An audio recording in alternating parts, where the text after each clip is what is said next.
Welcome back to Livie's Lovelies, your inspirational craft channel, and I'm your host, Fam the Fabulous. For more ideas, inspiration, swaps, and challenges, click the link in the description below to join our craft community, the Maker Exchange, on Facebook. Welcome back, all my artists, creatives, crafters, and makers. Welcome back to the Lovely Lab. All right, so today I am sharing with you something that's close to my heart, which is memory pages that will be going in my sister friend journal. Now, although that journal is created specifically to house some of the happy mail and journal elements that I receive from friends and pen pals and swaps and such, I ran across this book while cleaning up. And this is my son's handwriting book from, I believe it's second grade. And so he completed most of the pages in here. Now, as you can see, the pages are white. What I did was I took some coffee and washed it on the pages. I did not completely submerge the pages into, a dish with coffee like I normally do, nor did I bake them. I simply just took a brush like so and dipped it into the coffee, washed it on the front, washed it on the back, set them off to the side, and a couple of them I dried with the dryer, the embossing tool. But I did that because I just didn't want the glaring white, and then also because I wanted to use a napkin that I had received during a swap to decorate the page, and so I wanted to bring I needed to age the page so that there wouldn't be such a heavy contrast between the gray background of the napkin and the white. So, because if I hadn't, this is what we would have gotten, which is fine, but it's not what I was going for. So, that being said, I'm just going to show you what I did to achieve this page. So let me just bring that up so you guys can see it. So what I did was, and let me bring this page over so you can see how the images, how bold the images are. So as you can see here, the images are pretty bold, and it would make it difficult for me to use as a journal page. So what I just used was a little bit of gesso, watercolor, and some distress oxide spray. Okay, so actually what I did was I used the watercolor paint sticks. These are something that I picked up from Dollar General a few years ago. I laid that down first. I laid the napkins down first, the sprays and the colors down next, and then I went to gesso on top of all of it, so that I could tone everything down, and it would enable me to actually write on top of this if I wanted to. And I just wanted to incorporate my baby's work into my journal because I just didn't want to throw the book away. I'm going to continue to do so. So, in terms of just using his little pages. And that way I always have his work with me.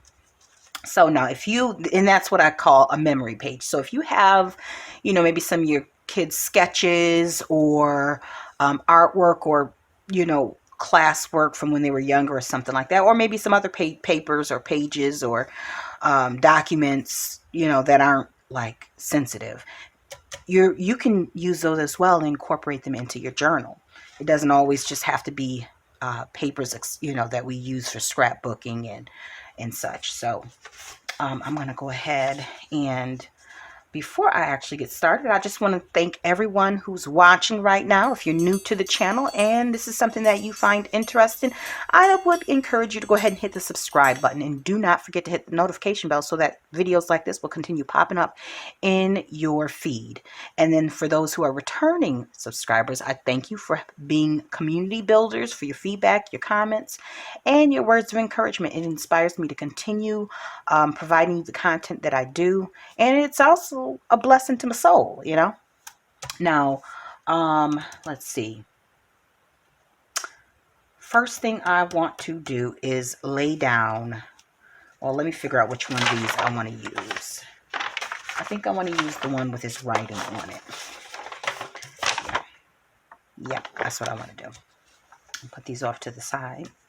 And so the first thing I'm going to do is I'm going to lay down the napkin.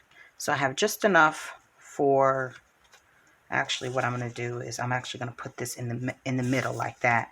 And that way I can use the other napkin, one of these for the opposite side, like so. And then the last one I can use for a third page. And that way I have one in each signature that these are going into.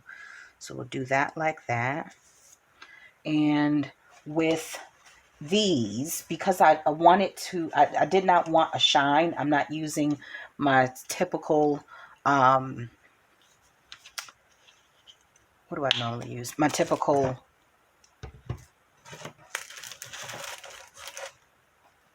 glue mixture, which is right here. It's just a watered down Eileen glue. I'm not using that today. So I'm going to use some clear gesso so that it'll be matte. Okay, so I have a matte finish. Where are we? All right, so I'm going to put a little bit down over here. And just using a wet brush, not wet, but a damp brush, I'm going to go on the top of this. Like so. Yep, there we go. And again, you know, if you're new to napkin crafts, now obviously if you don't have a napkin to embellish, you can use other journal elements. It doesn't have to be a napkin, but I will say that if you are using a napkin, and you're new to decoupaging, because that's what this is, make sure you position it where you want it to go, because they are so delicate that once it's down, it's down. Okay, you don't want to move it, and you don't want to fuss around with it too much.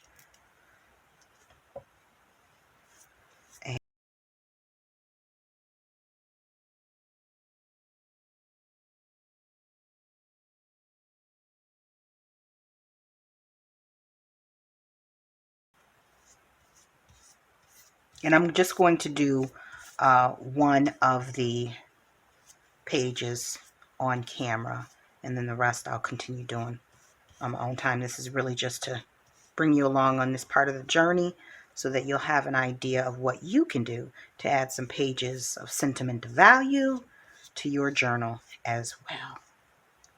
I hope everyone's having a great day. And if you're not, don't go making anybody else stay bad. It's kind of rude, but it's kind of true, you know. Keep all of that together.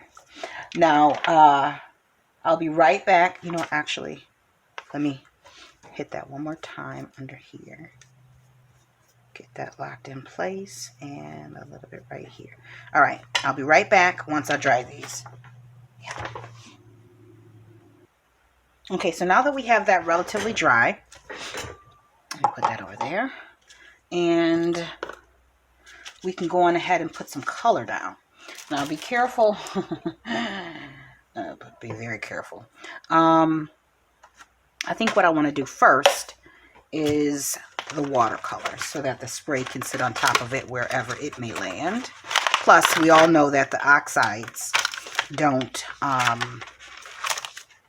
they react differently with different elements. So just to ensure that you get what you're looking at with the oxide, it's best to lay it on top. Okay. Looks as though my purple came out of the tube. All right, I love these art sticks because they work just as good as any of the more expensive brands. I think these were only $2 or $3. Now I'm putting purple down, but this is a reddish purple. You may not be able to see that very well. So I'm going to add a little bit of red on here. Let me see if you guys can see it. Yeah, you can. All right, so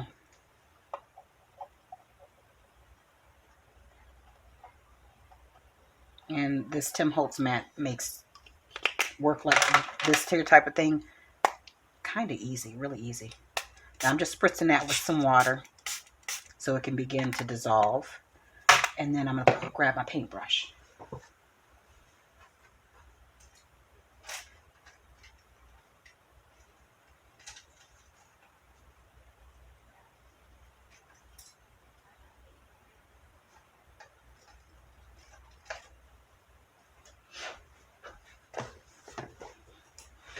All right, so I think I want to use this one, and let me water that down just a little bit more.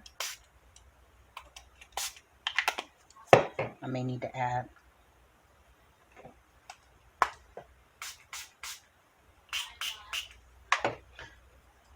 more of the paint sticks for pigment purposes. Pigment purpose, yes. All right, I'm just going to mix that together so I can get more of a reddish purple, more of a plum. There we go. As opposed to a violet. I think that's violet that I'm thinking of. All right, so I'm just gonna, there's no rhyme or reason to what I'm getting ready to do.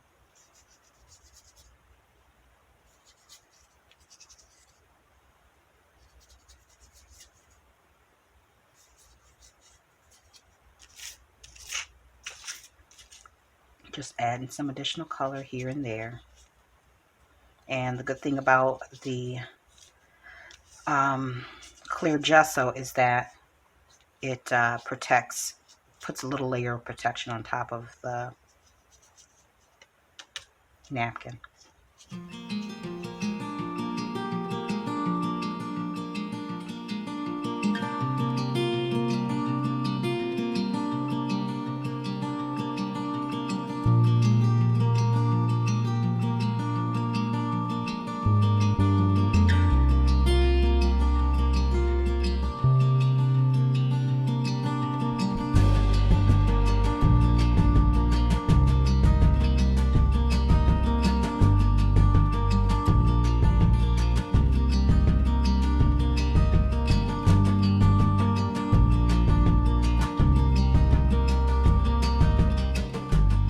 Okay, so that's where we're at with that. The next, we're going to do the Distressed Oxide once I dry these real quickly. Okay, now before I use the Distressed Oxide, I think I want to add a little bit of darkness in here to some aspects of it. So I'm going to use this Crayola watercolor. I said it, Crayola. Nothing fancy, nothing like that. And hopefully that won't be too dark.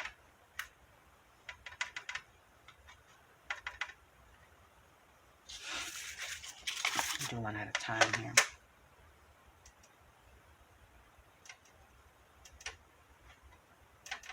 We'll see what it gives. I'm going to do it on this side because I don't have a lot of I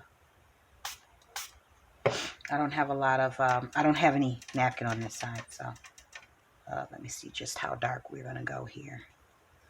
Maybe a little bit of a border.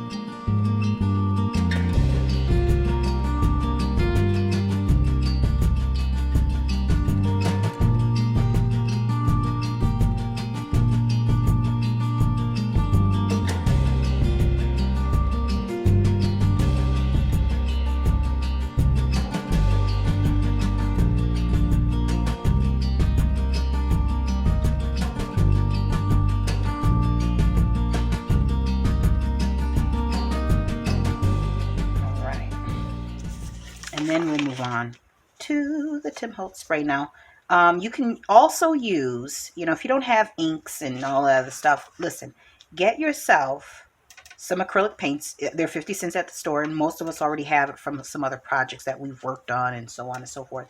Grab some of those paints, water them down. You can still write on top of them. And if you, especially if you water them down, you want to stay away from high gloss, anything with a high gloss on it, because it's going to make it difficult to write on. But, so yeah, grab what you got and work with that.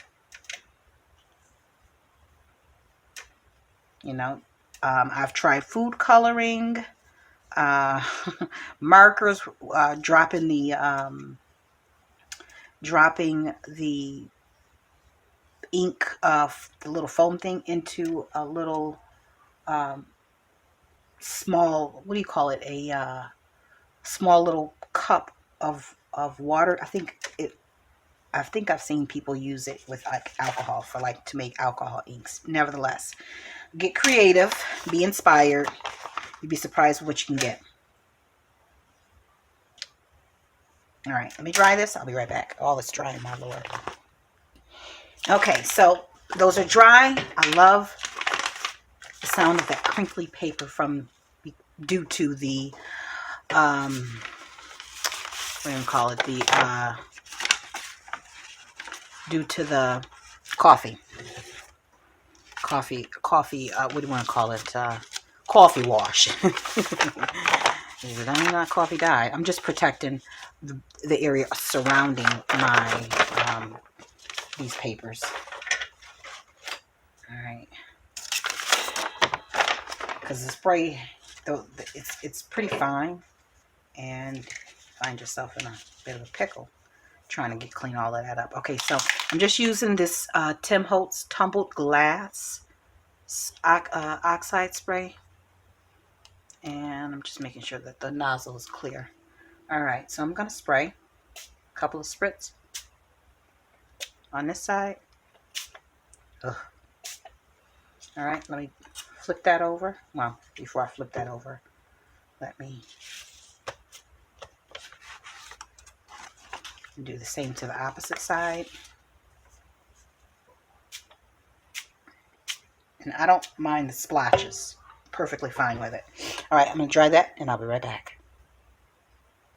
Right, so now for the final coloring step, I went on ahead and cleaned off my workspace to get the oxide spray off of here. The next thing that I'm going to do, believe it or not, is I'm going to use some of this acrylic gesso, white acrylic gesso, to kind of blend everything together and also allow for me to write on this page, use it as an actual journaling page, should I decide to. Now, I'm not going to go really heavy on it, only because really the purpose for this is you know, it is a memory page, so I still want to be able to see what's underneath. I just don't need to see everything, you know. So I'm just using, it's right over there. I'll bring it that way. I'm just going to roll it off. And then just a few strokes here and there.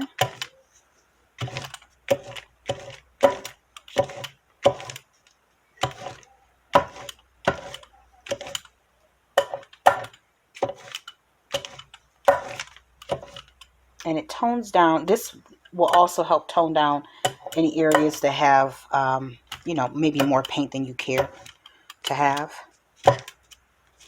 Okay.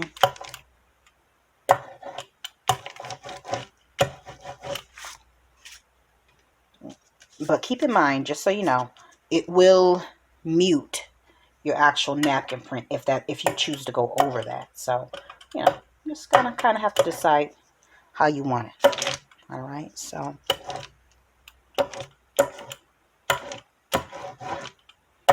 and I need to tone down some of the actual writing on the page, some of the curriculum.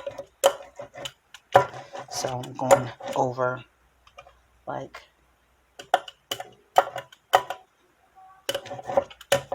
the writing there.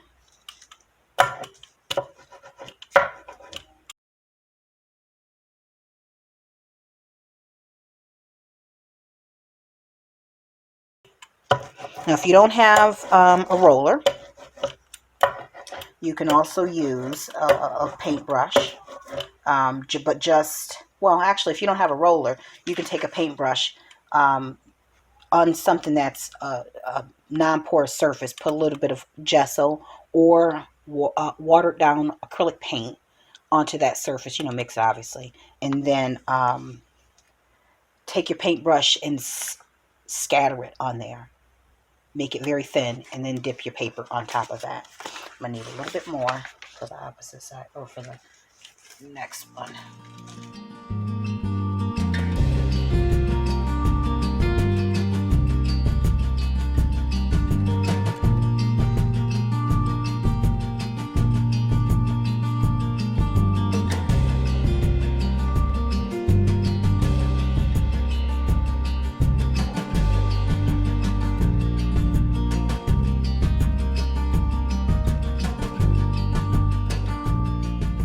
Okay, now, so for the last part, depending on which side you want to do this on, you can add lace. Now, because these pages are going into a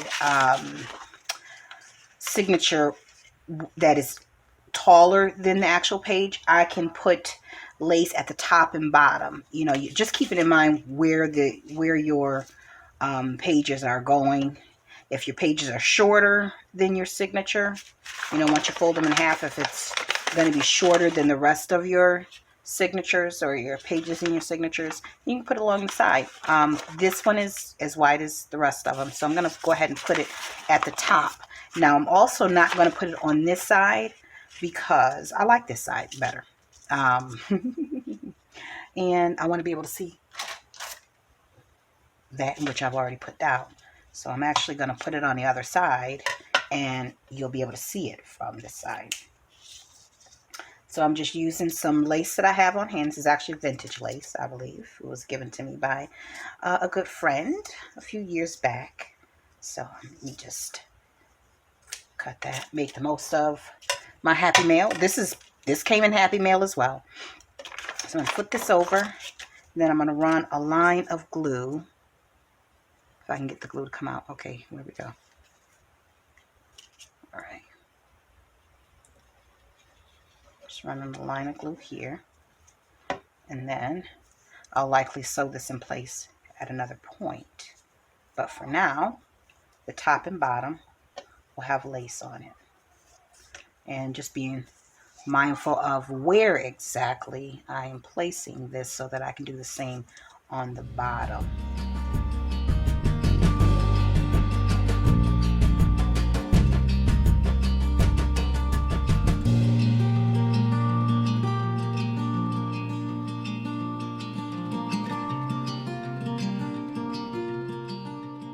Different glue. This one isn't, it's not tacky enough. It's actually watered down Eileen's glue. That glue is pretty good, but this is more so for paper and paper, so it's going to take a second. Give me a moment, and I'll be right back. Okay, I realized that last little bit was not as focused as I had hoped. Anyways, so here we are with the two pages that we just created. This is the opposite side with a little bit of the edging of the lace poking out from behind it. And then here's the side where the lace is actually put down. I am going to probably run a stitch of black thread, or actually gray thread, along here for some good contrast, zigzag stitch probably. And that completes these 3 pages that memory pages that I've created to go into my signatures. All right, I hope this has encouraged you to rumble through what you have, pull out some papers that you think would add some sentimental value to your journals, which will compel you to write in them or play in them a little bit more. And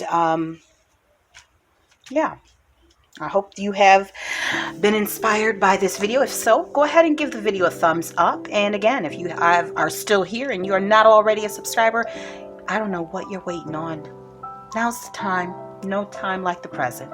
All right, guys, thanks so much for joining me. And until we're back here together on YouTube, stay encouraged, stay blessed, and stay creative in crafting. Bye for now. If you enjoyed this video, go ahead and give it a thumbs up. Hit subscribe to join the crafty community and be sure to click the bell for notifications of new uploads. Thank you so much for watching. Now stay tuned for more from Livie's Lovelies, your inspirational craft channel. Bye for now.